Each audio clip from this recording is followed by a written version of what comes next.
오늘은 제102문, 소위르문답 제102문, 주기도문의 둘째 간구를 함께 생각을 하겠습니다. 소위르문답 제102문은 둘째 간구에서 우리는 무엇을 위해 기도합니까? 이렇게 묻습니다.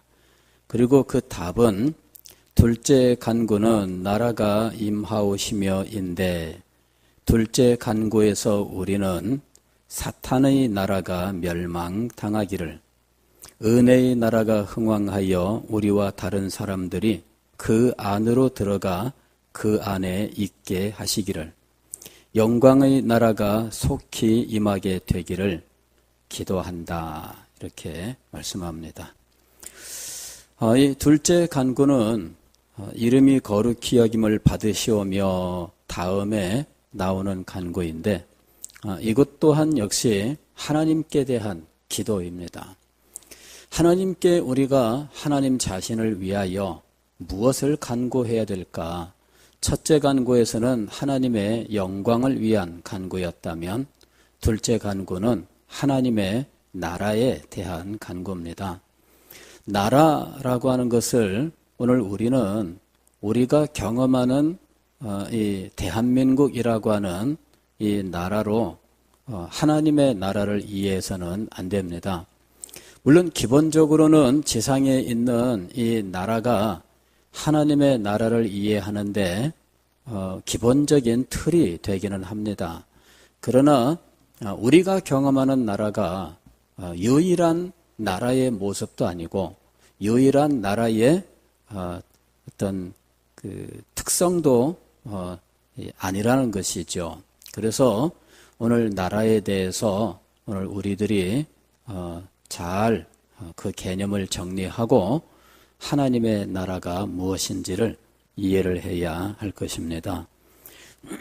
나라 혹은 국가 혹은 왕국 이런 말들이 있는데, 이 도대체 이것들은 무엇을 의미하는가 하는 것을 먼저 알아야 됩니다. 나라는 순수한 우리나라 말이죠. 그리고 국가는 한자어예요.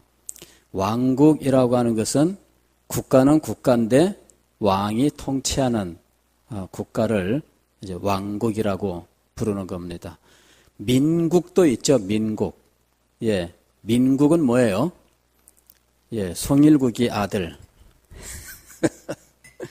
예, 근데 이 민국은 대한민국 할 때 민국입니다. 이 민국은 뭐냐면은 백성들이 통치하는 나라다 해서 민국이라고 부릅니다. 그러면 우리 성경에서 말하는 하나님의 나라는 뭐냐? 먼저 나라라고 하는 것이 무엇인지를 알고 그 다음에 하나님의 나라, 또 요리문답에서 말하는 사탄의 왕국, 또 혹은 사탄의 나라, 혹은 은혜의 왕국, 영광의 왕국, 이런 용어들에 대해서 계속해서 살펴보겠습니다. 나라라고 하는 것은 뭐냐면은 하나의 통치 아래 연합된 공동체를 말하는 거예요. 통치가 하나여야 돼. 하나. 통치. 즉 대통령이 둘이 된다거나 왕이 둘이 되는 거는, 이거는 나라가 정상적인 나라가 아닙니다. 예, 그런 나라는 분명히 어딘가 문제가 되는 나라죠. 통치가 하나로 통일되어 있어야 돼요. 그래서 이 통치가 골고루 다 미쳐서 이 하나의 통치 아래 연합된 하나의 공동체를 가리켜서 이제 나라 혹은 국가라고 말을 하는 겁니다. 이럴 때 우리는 흔히 우리나라를 우리가 경험한 유일한 나라이기 때문에 나라에 대해서 기본적인 이해를 우리나라에서 우리가 경험한 대한민국을 가지고 이해하기가 쉬워요. 그런데 우리가 경험하는 이 대한민국이라고 하는 나라의 모습은 세계 역사를 통해서 볼 때에는 지극히 예외적인 모습입니다. 우리나라는 단일 민족이에요. 배달의 자손 뭐 이런 거 얘기들 하잖아요. 그래서 우리나라는 유달리 배달을 즐긴다 이런 말도 있습니다. 예, 독일에서 오랫동안 있던 선교사 한 분이 아이들 데리고 다 이제 귀국을 했는데 여기 와서 가장 신기했던 건 뭐냐면 짜장면을 시켜 먹을 수 있다는 거. 그렇죠? 예, 배달시키면은 다 와. 그래가지고 날마다 아이들하고 야 우리 배달시켜 먹을까? 이래가지고 배달시켜 먹는데 질리지도 않더래요. 야 세상에 이런 곳이 다 있다니, 이런 나라가 다 있다니 그러면서 예, 자 뭐 우스갯소리였습니다. 배달민족. 그래서 우리는 하나의 민족이 하나의 국가를 이루고 하나의 언어를 사용하면서 하나의 문화를 가지고 있습니다. 그리고 우리는 뭐 지역 감정 뭐 이런 것들이 있기는 하지만 그러나 부족 단위로 전쟁을 하고 뭐 이런 부족으로서의 이런 모습들은 우리는 전혀 아는 바가 없습니다. 물론 뭐 우리나라의 그 고구려 백제 신라 삼국 시대보다 더 옛날에는 이제 부족 국가라고 하는 것도 있고 해서 뭐 부족이라고 하는 것이 뭐 있기는 했겠지만 실상 우리는 그런 것들을 아는 바가 없어요. 왜냐하면 너무나 오래전 옛날 일이거든요. 지금도 세계 곳곳에 가면은 부족 단위로 굉장히 서로 갈등하고 반목하고 심지어는 학살하고 하는 이런 일들이 굉장히 많습니다. 예, 아프리카 같은 곳에서는 부족이라고 하는 것이 국가를 넘어서서 한 국가 안에 여러 부족이 있는데 그 부족들이 서로 전쟁을 하고 그 다음에 포로로 잡아가고 뭐 이러는 일들 굉장히 지금도 흔한 일입니다. 우리는 굉장히 예외적인 나라를 지금 경험하고 있어요. 그래서 성경을 읽을 때 우리가 이 성경에서 나라를 말할 때 우리가 제대로 이해하지 못할 가능성이 큽니다. 우리의 경험으로 이해를 하기 때문에. 자, 나라는 하나의 통치권 안에 연합된 공동체인데 이 속에는 다양한 민족들, 다양한 언어와 다양한 문화가 있을 수 있어요. 그리고 이 다양한 민족과 언어와 문화가 하나의 통치권 아래 연합이 되어 있으면 하나의 국가예요. 그러니까 우리는 단일 민족이며 단일 언어에 단일 문화에 그리고 이 단일한 국가를 이루고 있는데 세계 역사는 이런 나라가 지극히 예외적이다 하는 것을 보여줘요. 지금도 이런 나라가 드물어요. 현대 국가들도 보게 되면은 이 언어가 여러 개인 나라들이 많습니다. 예, 중국만 하더라도 뭐 소수민족들이 뭐 60몇 개가 있다던가요. 뭐 이렇게 굉장히 많아요. 그리고 각자 자기 언어를 사용을 합니다. 그 각자 자기 문화를 가지고 있죠. 그래서 중국이 어떤 우리나라처럼 전국체전 같은 거 한다고 하면 국가적인 행사를 하면은 이 중국 내의 소수민족들도 다 자기들의 고유 의상을 입고 고유 문화를 자랑하면서 등장하고 막 그래요. 그러니까 한 나라 안에 다양한 민족들이 있고 다양한 언어와 문화가 있는 거예요. 그럼에도 불구하고 이 사람들이 하나의 나라인 이유는 통치권이 하나예요. 그 모든 나라, 민족들을, 언어들을 하나의 통치권으로 묶어놓고 있는 거예요. 그래서 이들이 흩어지지 않고 하나의 나라를 이루고 있는 거죠. 그런데 왕국은 뭐냐? 왕국은 왕이 통치권을 가진 나라입니다. 우리는 지금은 왕국이 아니기 때문에 성경에서 왕국 그럴 때 우리가 사실 잘 납득이 안 돼요. 그리고 성경에서는 우리가 나라라고 번역을 했다 할지라도 그것은 무조건 왕국입니다. 예, 무조건 왕국인데 우리가 잘 몰라요. 제가 영국에 가서 영국 쭉 다녀보고 난 다음에 그때 제가 깨달은 게 뭐냐면은 내가 대한민국, 이 민국이라고 하는 이 나라에서 성장을 했기 때문에 왕국을 모르는구나. 그걸 깨달았어요. 왕국을 모르는구나.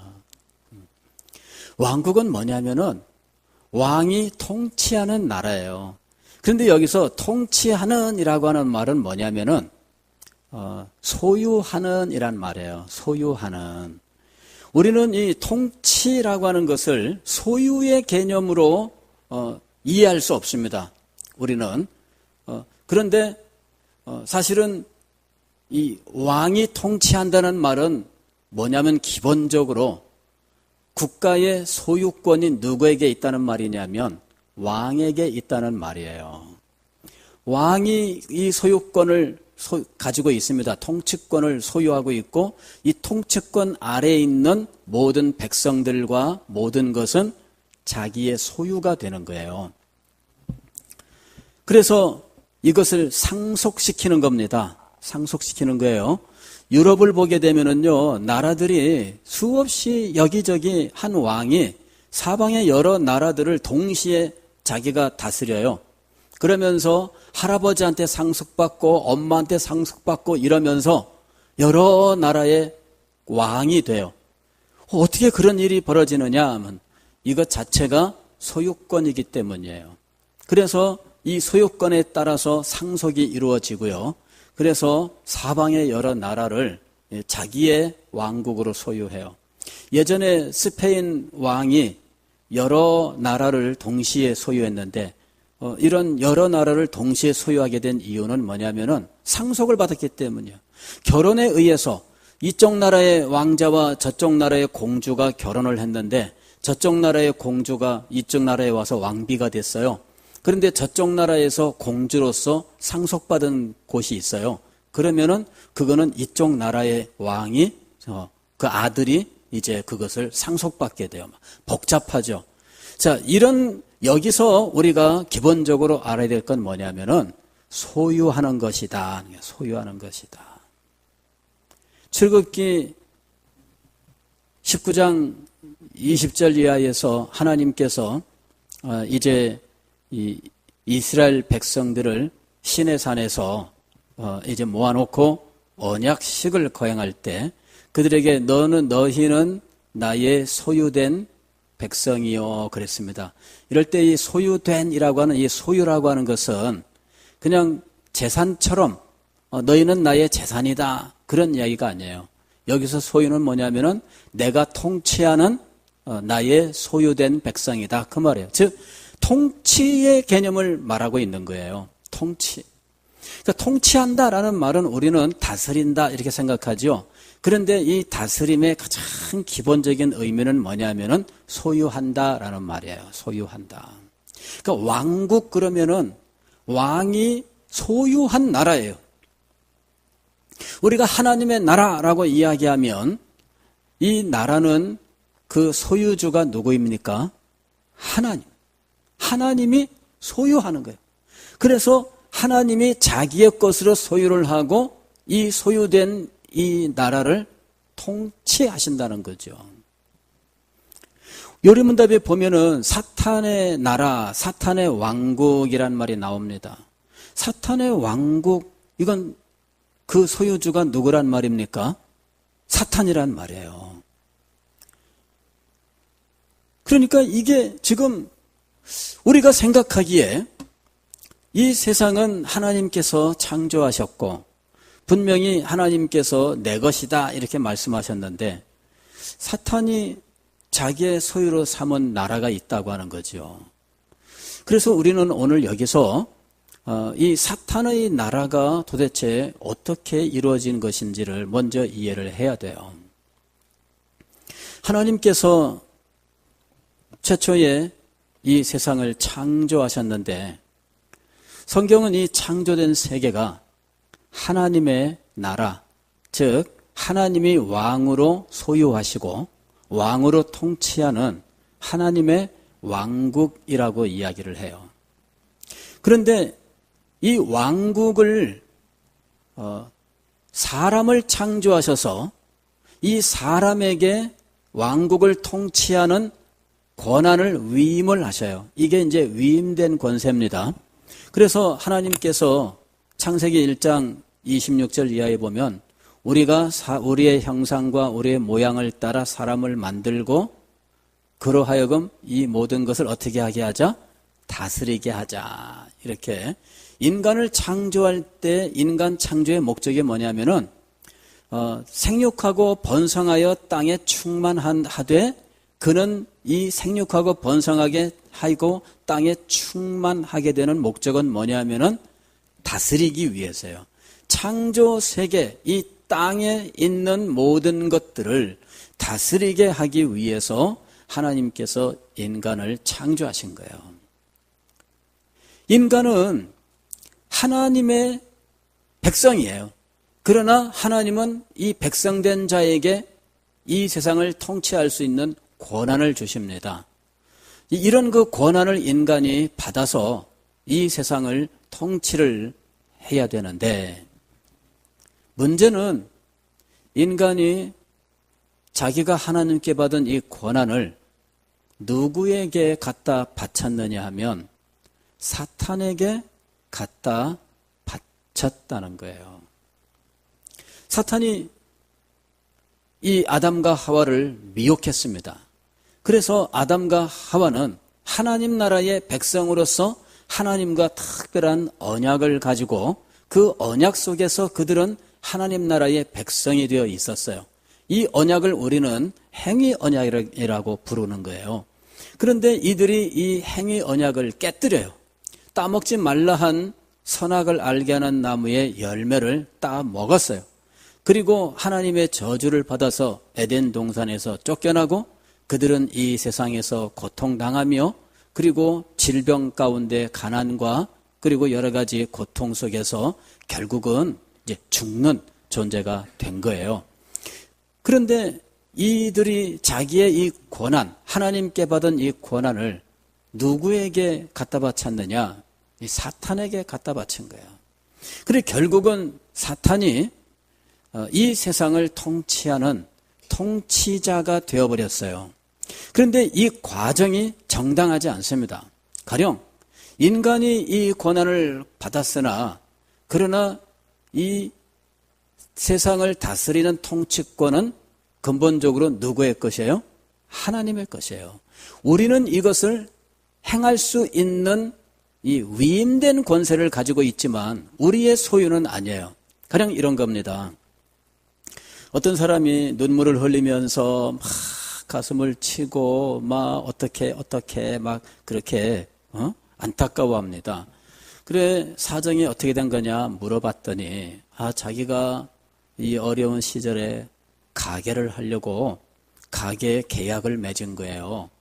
그랬는데 자기가 이 가게 리모델링을 하고 해서 영업하려고 들어갔는데 어느 날 전혀 보지도 못했던 사람이 나타나더니 이거 내 가게인데 당신 어떻게 여기 와 있느냐 이러는 거예요.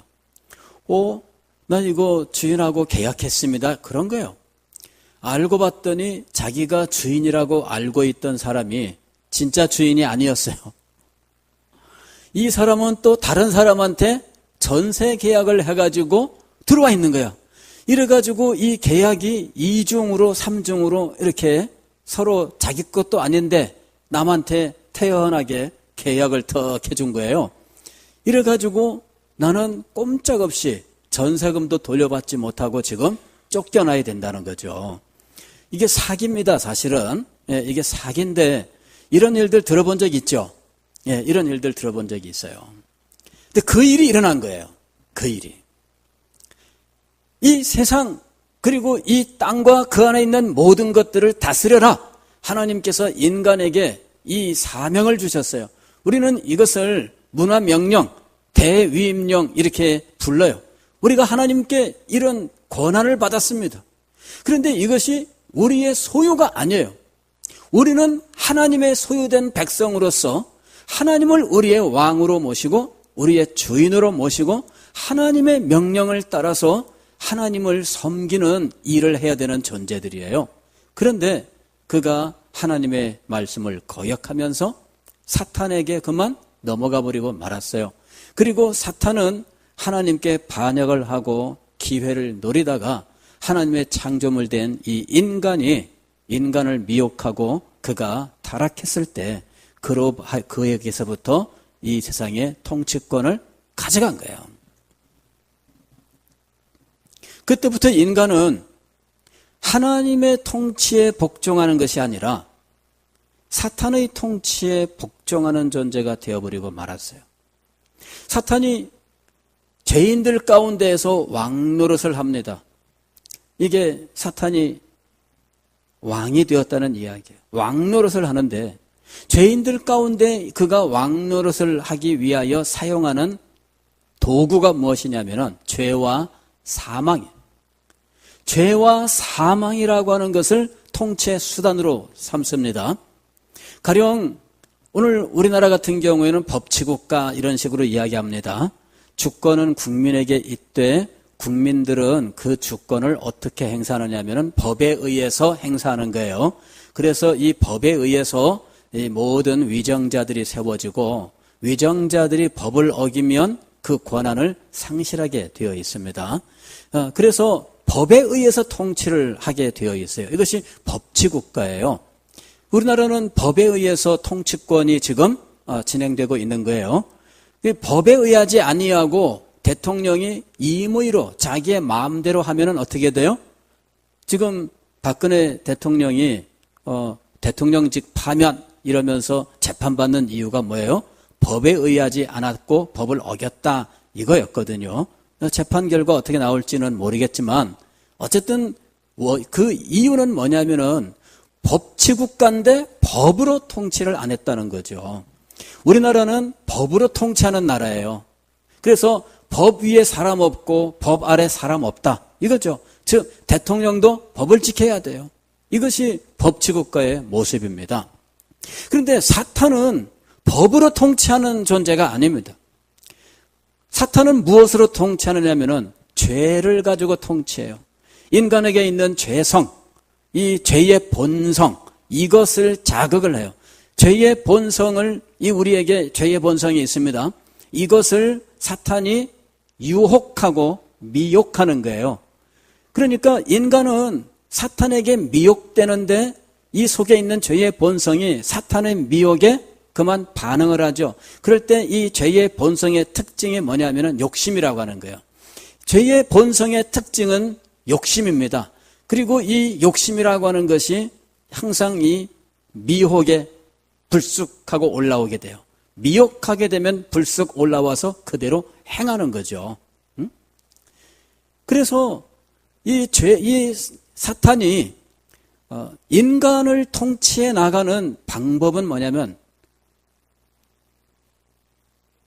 죄를 가지고 통치를 하는 게 죄를 가지고 우리 속에 있는 이 내재된 죄성 그리고 이 내재된 죄성은 미혹에 의해서 그만 불쑥 올라오는데 이때 작용하는 것이 욕심이에요. 이것이 죄의 정욕이라고 우리가 보통 이야기하는데 이게 욕심입니다. 그리고 이것이 실상은 우리 인간의 행동의 근본 동력, 엔진과 같은 거예요.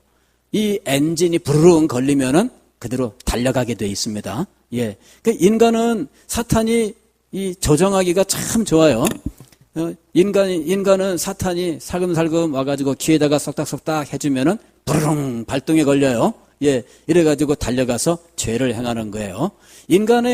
사탄은 인간을 연구해서 인간을 얼마나 잘 조정하는지 몰라요.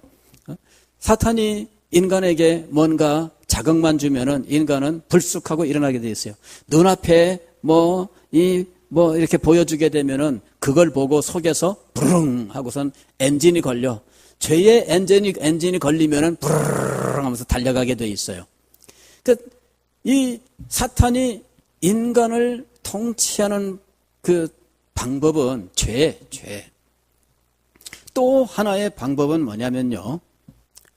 이 사망입니다. 사망. 사실 사탄은 자기가 인간을 죽이거나 살리거나 할 수 있는 존재가 아니에요. 그럼에도 불구하고 인간은 사탄이 그런 권세가 있는 줄로 착각을 하고 거기에 매여서 그 위협에 굴복하고 있는 거죠. 죽음이라고 하는 이 것을 가지고 위협을 하게 되면 인간은 그만 그 앞에 굴복을 하게 되어 있어요. 이 사탄이 이 두 가지를 가지고 인간을 자기 마음대로 요리를 하고 있는 겁니다. 이게 사탄의 통치예요. 인간은 타락하고 이 죄로 말미암아 그는 죄인이 되어 있습니다. 그 본성 자체가 죄악 덩어리로 이루어져 있어요. 그렇다 보니까 사탄의 이 죄의 유혹과 그리고 사망의 위협, 이것에 저항할 능력이 없습니다. 언제든지 그 앞에 굴복해요. 그리고 사탄은 언제든지 이 세상에서 자기 말을 들으면은 이 세상에 가장 아름답고 가장 영광스러운 것들을 누릴 수 있다는 환상을 계속해서 보여주는 거예요. 그래서 인간은 이 죄의 유혹 그리고 이 사망의 위협 이런 것들을 통해서 언제나 사탄에게 굴복하면서 그의 통치 아래 들어가서 그냥 이리저리 휘둘리면서 살고 있는 거예요. 결국은 살고 있지만 그 결국은 무엇입니까? 죽음이에요. 이것이 지금 우리가 살고 있는 이 세상의 모습입니다. 이게 사탄의 나라 혹은 사탄의 왕국이라고 부르는 거예요. 죄와 사망을 통치의 수단으로 해서 죄인들 가운데 자기의 통치권을 행사하고 있는 이 사탄, 그 사탄이 왕으로 행세하고 있는 나라, 이것이 세상 나라이며 이것이 바로 사탄의 나라인 거예요. 그러면 이 나라가 정상적인 나라인가 하는 거죠. 이 나라는 정상적인 나라가 아닙니다. 이것은 소위 우리가 조금 어려운 말로 얘기하면 찬탈한 나라예요. 찬탈. 찬탈이라고 하는 건 뭐냐면은 비정상적인 수단으로 가로챈 거죠. 예, 이게 찬탈이라고 부르는 거예요. 이 사탄은 이 찬탈한 하나님의 왕권, 이것을 가지고 지금 자기가 뭐나 된 것처럼 거들먹거리고 있다 하는 거예요.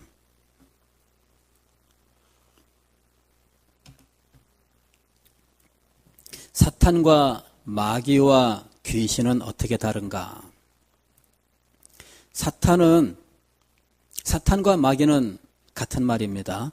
사탄이란 말은 히브리어고 마귀라는 것은 디아볼로스인데 이 디아볼로스라고 하는 말은 이 헬라어예요. 그러니까 구약에서는 사탄이라고 불렀고 신약에서는 디아볼로스 즉 마귀라고 불렀어요. 그리고 이 사탄 밑에 있는 부하 악령들을 이제 귀신이라고 부르는 겁니다. 그러니까 우리가 마귀들은 이러는데 마귀들 아닙니다. 하나예요. 한 존재입니다. 예, 이 디아볼로스는 하나예요. 하나. 사탄도 하나입니다. 예, 이가 악한 영들은 복수예요. 귀신들 이것도 복수입니다. 예, 그것들은 다 부하들이에요. 그들의 대장이 누구예요? 사탄이에요. 혹은 마귀라고도 불러요. 이거는 히브리어, 헬라어 그냥 그 차이일 뿐이지 동일한 겁니다. 자, 그런데 이 사탄이 찬탈한 이 왕권으로 왕으로 행세하고 원래 하나님의 백성이었던 인간이 사탄의 백성처럼 되어버린 이 비정상적인 이 상황을 하나님께서 버려두셨느냐 하는 거죠. 버려두지 아니하셨어요. 그래서 하나님은 이 땅에 하나님의 나라를 회복시키시기를 원하신 거예요. 하나님의 나라를 회복시키시는데 물론 하나님께서 당신의 권능으로 사탄 이리 와 한 대 그냥 막 뻥 그러면 사탄은 나자빠지면서 지옥으로 끝 이렇게 되면 이제 모든 게 끝나는 거예요. 근데 하나님께서는 그렇게 하지 않으셨어요. 왜? 하나님의 형상으로 지음받은 이 인간, 비록 타락한 죄인이지만 그의 하나님의 형상으로 된 그의 이 인격은 강압적으로 사탄을 멸망시키고 끝, 이렇게 해서 될 일이 아니거든요. 인간은 어떻게 돼야 돼요? 자기의 지성으로 하나님을 깨달아 알고 자기의 이 마음으로 그 하나님을 자기 하나님으로 영접하고 그 하나님 앞에 자기의 모든 것을 다 바쳐서 헌신하는 이런 인격적인 존재이거든요. 이 인격적인 이 과정으로 우리가 하나님의 백성됨을 회복하시기를 원하셨습니다. 그냥 사탄만 없애놓고 그 다음에 죄로 물들어 있는 인간들 니네들 어떻게 되든지 갖다가 몽땅 드럼 세탁기에 넣고 돌리면 깨끗하게 세탁해서 끝. 자, 이렇게 되는 거 아닙니다. 우리는 인격적인 존재예요. 그래서 우리의 인격 자체가 변화돼야 돼요. 우리의 인격이 변화되지 않으면 그 사람이 변화된 게 아닙니다. 외모를 얼마든지 바꿀 수 있어요. 예, 헤어스타일도 바꿀 수 있고, 성형도 할 수 있고, 심지어는 몸매까지도 요새는 만들잖아요. 예. 그런데 속에 있는 이 속사람, 우리가 속사람이라고 부르는 것이 변하지 않으면 사람은 변한 것이 아니에요. 속사람이 변해야 진정으로 그 사람이 변한 겁니다. 하나님께서는 인간을 인격적인 존재로 창조하셨고 그를 구원하실 때에도 인격적인 방법으로 구원하시기를 원하셨습니다. 그래서 하나님께서는 이 인격적으로 우리를 구원하시기 위하여 하나의 원리를 세우셨는데 이것이 바로 은혜라고 하는 거예요. 은혜. 이 은혜라고 하는 것이 사탄에게 자신의 권리를 갖다 바치고 죄와 사망이라고 하는 것에 휘둘리면서 사탄에게 복종하고 살아가는 이 죄인들을 하나님께서 하나님의 나라 백성으로 회복시키시는 원리, 이것이 바로 은혜입니다. 이 은혜로서 이 죄인들을 사탄의 백성으로부터 하나님의 백성으로 회복시키시는 거예요. 그러면 이 하나님께서 은혜를 우리에게 어떻게 베푸시는가 하는 거죠. 그냥 이 세상에서 존재하는 것 자체가 은혜라고 말할 수 있는 거예요. 그죠? 우리가 호흡하고 공기를 자유롭게 마시는 것도 하나님의 은혜이며 밥을 먹고 살아가는 모든 것들도 다 하나님의 은혜이지요. 그러나 하나님의 나라 백성됨을 회복하게 만드는 그 특별한 이 은혜를 우리는 그냥 은혜라고 부르고 있는 거예요. 이 은혜를 하나님께서 우리에게 어떻게 베푸셔서 하나님의 나라 백성으로 회복시키시느냐, 이것이 바로 은혜 언약이라고 하는 거예요. 은혜 언약. 은혜 언약이라고 하는 것을 통해서 우리에게 은혜를 한량없이 베푸시고 그 은혜를 통해서 우리는 하나님의 백성됨을 회복하게 하셨던 거예요. 이 은혜 언약은 예수 그리스도께서 우리의 중보자 되심을 믿고 하나님께서 우리에게 주신 하나님 나라의 법, 즉 그 말씀에 순종하는 것을 조건으로 했어요. 이것을 베풀어 주실 조건이 우리에게 없습니다. 하나님은 그 일을 안 하셔도 돼요. 그런데 우리에게 그렇게 행하기로 작정을 하셨어요. 그리고 우리에게 그 은혜 언약을 베푸시는데 이 은혜 언약도 그냥 어떤 조건을 가진 사람에게만 주시는 방식이 아니라 이 땅에 있는 모든 사람들에게 이 은혜 언약을 알리시고 이 은혜 언약을 깨닫게 하시고 이것을 마음속에 받아들여서 하나님의 백성됨을 회복하게 하셨던 거예요. 이 은혜 언약을 우리는 다른 말로는 복음이라고 부르는 겁니다.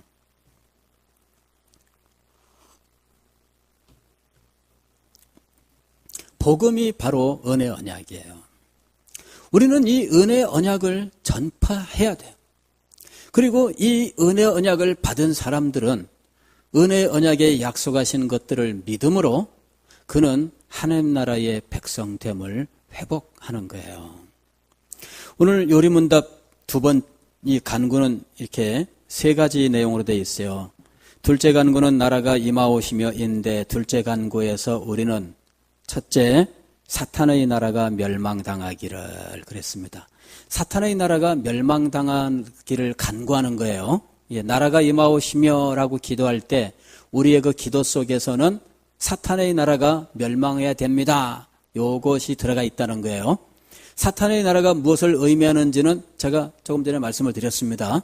예, 하나님께서 가지신 이 통치권, 이 소유권을 사탄이 인간에게서부터 가져갔어요. 하나님에게서 가져가지 않고 인간에게 가져간 이유는 뭘까요? 하나님이 인간에게 이것을 맡기셨어요.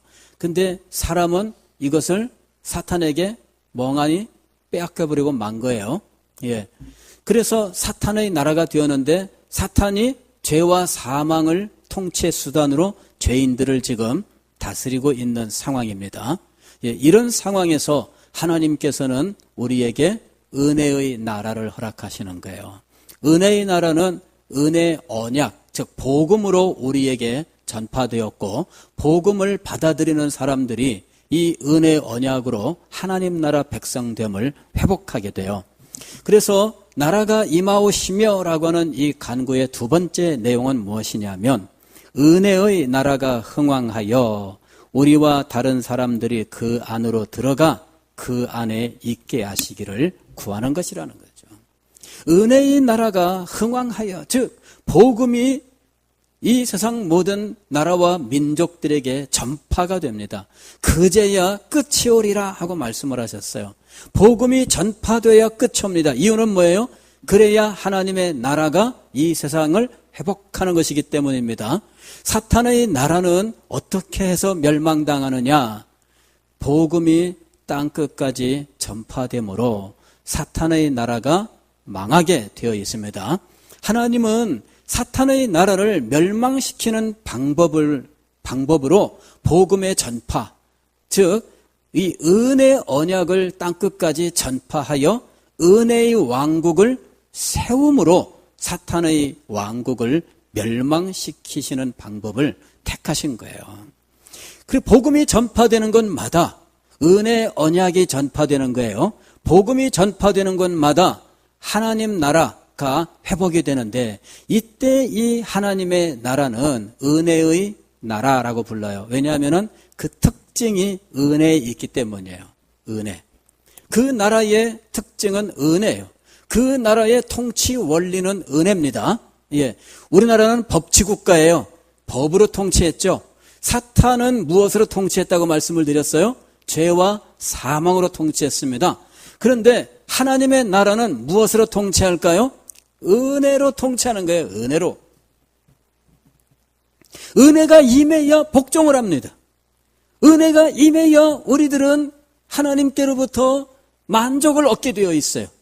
그래서 우리가 은혜를 사모해요. 우리가 움직이는 모든 것들은 은혜에 의한 것이에요. 사도 바울이 이야기했습니다. 나의 나된 것은 오직 하나님의 은혜로다 이렇게 얘기했습니다. 그게 무슨 말씀이에요?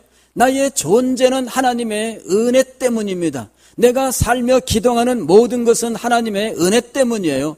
내가 이 복음을 들고 나아가는 것도 하나님의 은혜 때문입니다. 우리의 삶의 원리는 무엇이냐면은 은혜예요. 다시 말씀을 드리면은 하나님께서 자기 백성들을 통치하시는 원리는 은혜입니다. 그래서 하나님이 통치하시는 하나님의 나라를 가리켜서 은혜의 왕국 이렇게 부르는 겁니다. 은혜의 왕국. 은혜로 통치하시는 왕국이란 말이에요. 통치자는 누구일까요? 지금 은혜의 왕국의 통치자는 예수 그리스도십니다. 예수 그리스도께서 하나님께로부터 왕권을 받으셨어요. 하나님 아버지께로부터 왕권을 받았어요. 그래서 예수님께서 부활하신 후에 제자들을 만나서 말씀하셨습니다. 하늘과 땅의 모든 권세를 내게 주셨으니 그러므로 너희는 가서 그랬습니다. 하늘과 땅의 모든 권세를 가진 즉 은혜의 왕국의 통치자이신 예수 그리스도, 은혜의 왕국을 소유하신 우리의 주인이 되시는 예수 그리스도께서 은혜로서 이 왕국을 통치하셔요. 그래서 은혜를 받은 사람들은 즐거이 그 통치자이신 예수 그리스도 앞에 무릎을 꿇고 그 통치의 기쁨으로 순복하면서 살아가는 것입니다. 은혜를 소망하는 이유가 무엇일까요? 우리가 은혜를 그렇게 열망하는 이유가 무엇일까요? 그것은 은혜가 너무너무나 좋기 때문인데 하나님은 우리가 그렇게 좋아하는 그 은혜를 통해서 우리를 통치하고 계셔요. 우리를 이끌어 가시는 것도 은혜예요. 하나님이 우리에게 은혜를 주시면 우리는 자발적으로, 이 은혜의 특징은 뭐냐면요, 우리가 우리의 인격을 가지고 자발적으로 하나님을 섬기게 한다는 거예요. 이게 은혜가 우리에게서 작용하는 원리예요. 죄는 우리에게서 어떻게 작용한다 그랬어요? 욕심으로 작용하는 겁니다. 우리에게 욕심이 일어나면 사탄이 미혹하는 거죠. 아니면 사탄이 미혹하면 속에서 올라와요. 우리는 가만히 있어요. 욕심도 없고 평안했어요. 그런데 사탄이 와서 깔짝깔짝 하면은 속에 숨어있던 것이 이렇게 나오는 거예요. 예? 마치 인도에 가면은 어떤 사람이 피리를 보니까 앞에 요런 그 항아리에 뱀이 들어가 있다가 싹싹싹 나오는 것처럼 이게 올라와요. 사탄이 피리를 부는 거야. 그러면은 이 항아리 속에 숨어 있던 뱀이 싹 올라와요. 이게 사탄이 통치하는 방식이었는데 하나님이 통치하는 방식은 뭐예요? 은혜. 우리에게 은혜를 베푸시는 거예요. 하나님께서 베푸시는 이 은혜로 말미암아 우리 속에서 은혜를 사모하고 은혜를 향하여 이렇게 올라옵니다. 이 은혜를 향하여 올라오는 이것을 성경은 무엇이라고 불렀을까요? 성령의 소욕이라고 부른 거예요. 성령의 소욕. 성령의 소욕도 욕심이에요. 뭔가를 갈망하는 거예요. 그런데 이 성령의 소욕이라고 부르는 것은 죄의 정욕하고 달라요. 성령의 소욕이라고 하는 것은 성령께서 우리 속에 계시면서 우리 속에서 하나님의 은혜에 대하여 소망하고 하나님의 은혜를 추구하며 하나님의 은혜를 기뻐하고 하나님의 은혜 앞에 굴복하게 하는 게 이게 성령의 소욕이에요. 성령의 소욕이 이 속에 있는 사람, 이 사람이 그리스도인이에요. 예, 성령의 소욕이 그 속에 있어서 은혜가 임하면 성령의 소욕이 강력하게 일어납니다. 은혜가 그에게 주어지면 그럴수록 성령의 소욕이 강하게 일어나요. 그러면서 거룩하고 영광스러운 것들을 소망하고 하나님의 영광을 찬양하고 이러면서 이 성령의 소욕으로 말미암아 이 사람의 행하는 모든 일들은 성령의 인도하심을 따르는 삶이 되는 거예요. 성령이 우리를 인도하십니다. 성령이 우리를 인도하시는 방법은 뭐냐면 성령의 소욕을 통해서 인도하시는 거예요. 가령 사탄이 우리를 이끌어가는 원리는 무엇이냐면 죄의 정욕입니다. 성령이 우리를 이끌어가시는 원리는 무엇이냐면 은혜예요. 성령의 소욕은 하나님의 은혜에 의해서 더욱더 강력하게 일어나면서 우리 속에서 놀라운 역사를 이루고 이 은혜로서 우리가 더욱더 하나님 앞에 가까이 나아가게 하시는 거예요. 이 나라의 통치 원리를 우리가 잘 알아야 돼요. 지금 우리가 이 은혜의 왕국을 이 세상에서 지금 넓혀가고 있는 중이에요. 은혜의 왕국을 넓혀가고 있어요. 복음을 전파하고 나아가서 이렇게 선교하고 하는 이런 모든 것들은 사탄의 통치 아래 있는 이 죄악된 세상, 이 세상에 하나님의 통치의 영광을 실현시키는 일입니다. 즉 은혜의 복음을 전파하면서 은혜의 왕국을 세워나가는 거예요. 그리고 은혜의 왕국이 땅끝까지 다 전파되어 은혜의 왕국이 이루어지면 사탄의 왕국은 멸망하게 되어 있습니다. 그리고 이 사탄의 왕국이 멸망하는 그 순간에 이 은혜의 왕국도 이제 끝납니다. 그러면서 이 세상은 변하게 되어 있어요. 이게 바로 새 하늘과 새 땅이며 이때 이루어지는 이 온전한 하나님의 왕국을 가리켜서 영광의 나라 이렇게 얘기한 거예요. 영광의 나라. 모든 것이 완성되었습니다. 이제는 더 이상 사탄의 그림자가 없어요. 하나님의 영광만이 가득 차 있는 나라가 이제는 영광의 나라예요. 이 나라의 통치 원리는 뭘까요? 하나님의 영광입니다. 예, 이 나라의 통치 원리는 하나님의 영광이에요. 그래서 그 나라에서는 이 빛 대신 하나님을 바라보게 돼 있어요. 그 영광을 목격하고 그 영광 앞에서 살아가요. 이게 영광의 나라입니다. 그때에는 이 성전이 없어요. 가령 요한계시록을 보게 되면 사도 요한이 하늘에서 내려오는 새 예루살렘을 보는데 요한은 유대인이었기 때문에 새 예루살렘이 내려올 때 가장 관심 있게 본 것이 뭐냐면 성전이 있는가. 그런데 새 예루살렘이 내려왔는데 성전이 없었다. 사도 요한이 성전이 없었다 이렇게 이야기를 해요. 왜냐하면은 예수 그리스도 자신이 성전이시라는 거예요. 즉 예수 그리스도 안에서 우리는 하나님의 영광을 그대로 목격하면서 하나님의 영광 앞에서 하나님을 경배하는 이 삶을 살아가요. 하나님의 영광을 경배하며 살아가는 삶의 모습이 어떤 것일지에 대하여 우리는 지금 그 전모를 알 수가 없습니다. 지금 우리의 삶과 어떻게 다른지에 대해서 우리는 정확하게 아는 바가 없습니다. 다만 그 나라의 통치 원리는 무엇이라고요? 하나님의 영광이에요. 이 통치의 원리를 우리가 잘 알아야 돼요. 세상 나라는 우리 같은 이런 대한민국은 무엇으로 통치한다고요? 법으로 통치해요. 법치국가예요. 사탄의 나라는 무엇으로 통치한다고요? 죄와 사망으로 통치해요. 이 죄와 사망으로 통치하는 이 세상, 이 사탄의 나라에 하나님은 은혜의 왕국을 세우셔요. 이게 바로 복음 전파예요. 그렇게 해서 은혜의 왕국을 점점 이 땅에 창대하게 키워 나가십니다. 그리고 마침내 땅끝까지 이르게 하시는데 이 은혜의 왕국의 통치 원리는 무엇이라고요? 은혜. 그리고 마지막에 사탄의 왕국이 멸망하고 은혜의 왕국으로 충만하게 되는 그 마지막 때에 하나님이 완성을 시키시는 나라가 영광의 나라예요.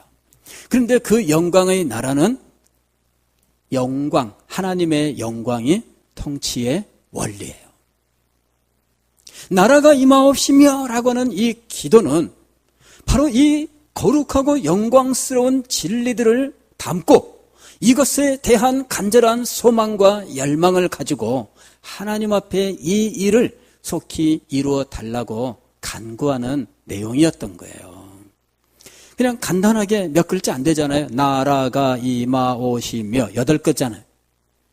이 간단한 이 8글자 속에 엄청난 이 세계의 시작부터 마지막까지 모든 역사의 비밀이 다 담겨 있다는 거예요.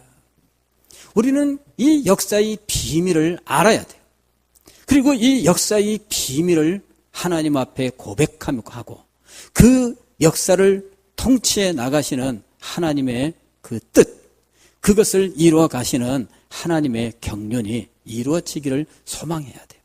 그리고 우리는 은혜의 왕국의 백성으로서 하나님의 은혜가 우리를 통치하고 있다라고 하는 사실을 분명히 알고 은혜 앞에 순복하는 삶을 살면서 은혜에 순복하는 우리의 삶의 모습이 하나님을 왕으로 모시고 살아가는 삶의 모습이에요.